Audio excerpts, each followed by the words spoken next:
One of the first things you need to do when you create a new YouTube channel is to add a profile image and upload some banner artwork. There are two ways to access these. First, you can simply roll over the profile image and banner image on your channel page, and provided you're logged in, you'll get an option to upload a new image. The other way to get there is to click on the Customize Channel page, click on the Customization tab, which is on the left-hand side of your screen, then click on the Branding tab in the midsection of the screen. The profile image is really easy. All you need to do is upload a square image that is larger than 98 pixels by 98 pixels. 800 pixels is recommended, and this can be a PNG, GIF, or JPEG image. Whether you're uploading a portrait image or logo, the only thing you really need to look out for is that you have enough breathing space around the edges so that none of the essential content is cropped in the circular format that is provided. The banner image is the next thing you want to add, and this is where we're going to spend all of the time in this tutorial. At first glance, it looks pretty straightforward. The requirements are that you upload an image that is 2048 pixels by 1152 pixels in dimensions and less than 6 megabytes in size, but you also need to be aware of how the banner will appear on different devices, from a TV to a laptop or computer and to mobile phones and tablets. So to help out with that, I've created a template which you can download for free, and I'll leave a link to that in the description box below. To use the template, simply open it up in your favorite image editor and add your artwork over the top. You can use Photoshop, Affinity Photo, or Illustrator if you're on a desktop computer. If you have only a mobile phone, you can use Photoshop Mix, which is available as a free download, or Apple Keynote if you have an iPhone. I'm going to be using Affinity Photo on my iMac, which is a great piece of software that you can get for around $50 as a one-off purchase. It's a lot like Photoshop, but without that ongoing monthly fee. So to get started, I'll open up a new document and import my template image. So I've got Affinity open with the complete layout visible, and this is what our end result is going to be. I'm going to take away those layers so we can go through each step at a time and see how I built this composition and how I got it to conform to the layout requirements of the YouTube banner artwork. So I've dragged the layout template onto the bottom layer of Affinity Photo here, and I've also imported all of my graphics already. When you're starting out from scratch, simply drag images onto the canvas or use the File Place option to place your images onto the Affinity Photo canvas. The first thing we'll take a look at is the background element, which is this kind of abstract neon image. Now, if I change the opacity slider at the top and make that about 50%, this kind of gives you a sense of where that background will fall into place in terms of the greater composition. I want to make sure that this inverted pyramid is visible and at the right size at the center of the safe area box, which is in the middle here. So that looks about right to me. I'm going to go back and put that to 100% opacity. Now I'm going to start adding some graphic elements. I've got an image of an iMac, which I've contoured out. I've got a portrait of myself, which has already been contoured, and I'll show you how to do that in just a moment. I've got some text on the side. We've got my logo on the left-hand side. We've got a microphone, an iPad, a couple of iPhones. And just to complete the composition and make it look a little bit more final, I've placed a white line across the base of the portrait image and the hands coming off the iPhones. And that pretty much demonstrates how I want my banner to appear. Now I'm just going to drag my guides layer to the top. I'm just going to go to the view menu at the top, select show rulers, and then I'm going to drag some guides down so that I can see my safe areas more clearly when I'm looking at the final composition. So now that I've done that, I'm going to hide the guides layer yet again. And you can see that these blue guidelines remain visible over the top of my graphic elements. And I can see that this safe area here in the midsection is what most users will see when they're looking at my channel on a mobile phone. And this section here, from left to right, all the way across, up and down here, that anyone viewing my channel art on a desktop computer will see. And then anyone with a large TV screen will potentially see some of this background element that bleeds out beyond the main compositional area. So it really does depend on the device that they're viewing the channel on as to how much of your composition they'll see. So you need to carefully construct your composition so that all of the essential elements are visible in this safe area. And then we have a bit of an extra section for those on desktop computers on the left and right here. And then the remainder is for those viewing on large TV screens. So that's how I put together my latest banner for my YouTube channel. Now, I know some of you are going to be asking how I created this outline around my portrait image. So in this bonus section, I'm going to quickly show you how I used Affinity Photo to create a cutout of my portrait. So in order to do that, I'm going to hide the existing cutout that I've already created. And I'm going to place the original photo that I took into the canvas. So this is just a basic portrait that I took with my Canon EOS R camera. So in order to create my cutout, I'm going to use the selection brush tool. And the first thing I'm going to do is click on my face. Now I'm going to change the size of my selection a little bit. And I'm going to keep clicking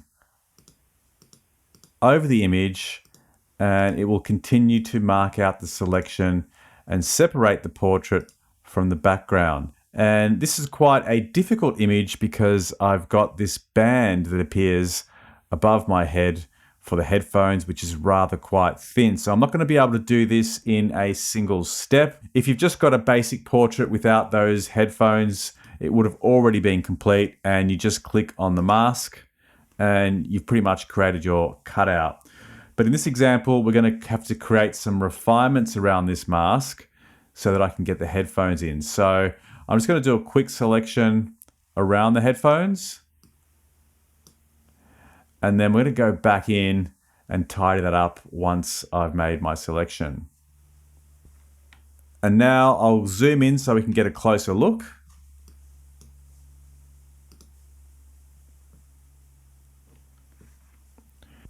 And then I'll click on the selection brush tool again. And this time we're going to make the width a little bit smaller so that I have more control over my selection. Make sure that everything that I want to be selected has been clicked on. I can see I'm missing some of the 8 here. So I'll go and select that. Some of this top's not been selected. So we'll go and paint over that. So now I'm going to go over to the mode icon and select subtract to subtract from that selection where we've gone a little bit too far.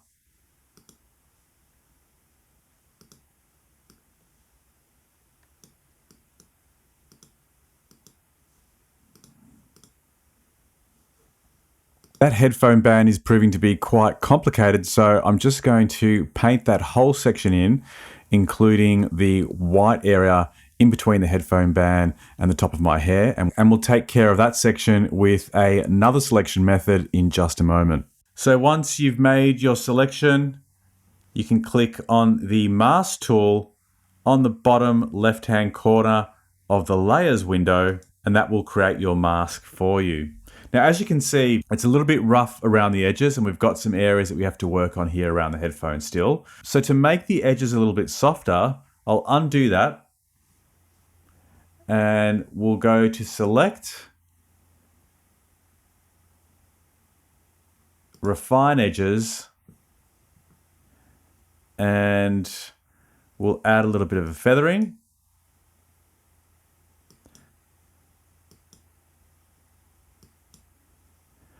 We'll smooth out the lines a little bit. And maybe change the border width to about 8%. A little bit of smoother, and we can now apply that. Click the mask again, and as you can see, if I hold down Command D to deselect it, we have a pretty smooth cutout that we can use for our banner. And now in the final part of my cutout, I'm just going to use the flood select tool to get rid of some of this white within the headphones. And that will do quite nicely.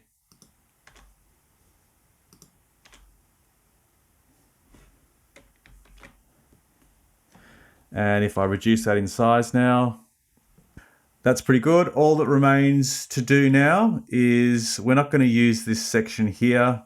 So I'm going to cut that out. Now I'm going to drag it into place and grab one of the corners, hold down the capital lock key on the keyboard so that I get a consistent scale, and I'll scale the image down to size, drag it into the center position, and we'll make sure the microphone is over the top. So we'll drag it down in order in the layers window underneath the microphone. And that's looking pretty good. And then the final thing I want to show you is how to create an outline around the portrait. So to do that, I'm going to click on the portrait layer. And if you're on a Mac, hold down the Command key and click on it at the same time. If you're on a Windows computer, hold down the Windows key. And then I'm going to create a new layer by clicking on the layer icon in the bottom set of icons in the layers window. And now we're going to fill that pixel layer with a block color. But before we do that, we're going to expand our pixel selection. We'll go to Select, Grow, Shrink, and we're going to grow it by 2 pixels.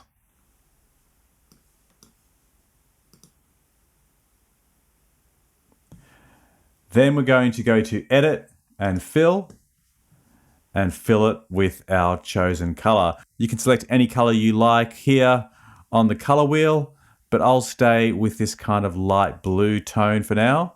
Click Apply, and we'll drag that underneath the portrait image, and we've now got an outline around the portrait. And if you like, you can add a bit of a blur around that line so it's not such a sharp edge by going to the Filters option, Blur, Gaussian Blur, and just using a very small 2.9 to maybe 5.5 pixel blur.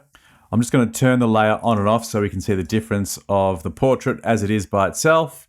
And now with the blue outline applied, I think it really adds value to the look of the portrait, and it certainly is consistent with that kind of fluoro neon theme that I've got going on in this particular artwork. So that's how I put together my YouTube banner channel artwork by using this template layout. If you want to get access to the template, it's totally free to download, and I'll leave a link to it in the description box below. Thanks for watching. Hopefully you found this information helpful. If you did, feel free to hit me up with a like and consider subscribing to the channel for more content like this, along with unboxing and review videos. And if you've got any questions about the content you've seen today, feel free to put them in the comments box below. See you on the next one. Bye for now.